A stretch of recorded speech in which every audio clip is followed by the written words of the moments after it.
The Golden Touch, King Midas. Once upon a time, in a land of sun-dappled forests and rolling green hills, there lived a king named Midas. He ruled over his kingdom with a curious heart and a love for beautiful things. King Midas was known far and wide for his magnificent gardens, sparkling fountains, and grand feasts. But more than anything else, King Midas adored gold.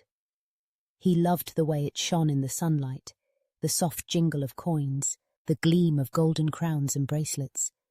To him, gold was the most wonderful thing in the world. One bright morning, as King Midas strolled through his rose garden, he noticed a stranger resting beneath a tree. The man was weary and dusty from travel, but King Midas greeted him with kindness, offering food and shelter. The stranger was grateful, and after resting, revealed himself to be a magical being, a spirit who watched over the land.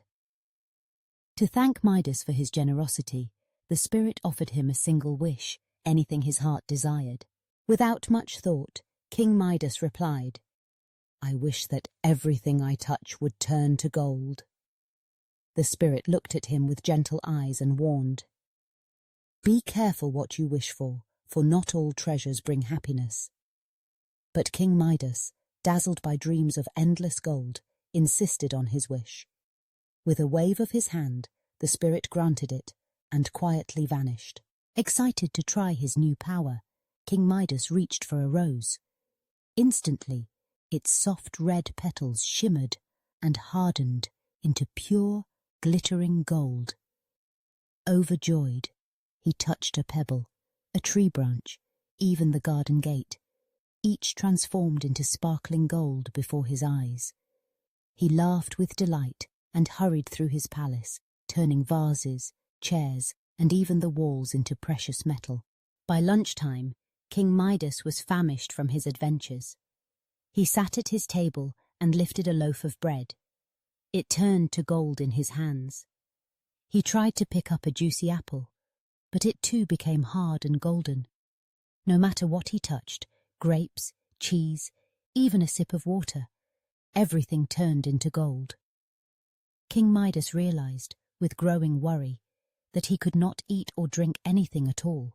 As worry crept into his heart, his beloved daughter came running into the room. She had rosy cheeks and bright eyes, and she threw her arms around her father with a laugh.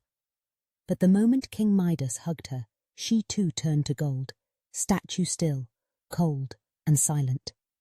King Midas cried out in horror. His wish, which had seemed so wonderful, had become a terrible curse. Desperate, King Midas rushed back to the garden and called for the spirit, his eyes full of tears.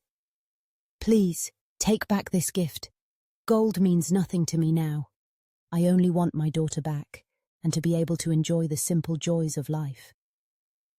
The spirit appeared once more, looking kindly at the heartbroken king. "You have learned the true value of the world," the spirit said, "and that is worth more than all the gold in your kingdom." With a gentle word, the spirit lifted the curse. Instantly, everything that had turned to gold returned to its true form. The roses bloomed red again, the bread became soft and warm, and King Midas's daughter came to life, hugging her father tightly. From that day on, King Midas treasured his family and friends, the laughter in his halls, and the beauty of nature above all else. He still enjoyed the beauty of gold, but he knew that the greatest riches were found in love, kindness, and the simple joys of everyday life. And so King Midas and his people lived happily, grateful for the wisdom they had gained.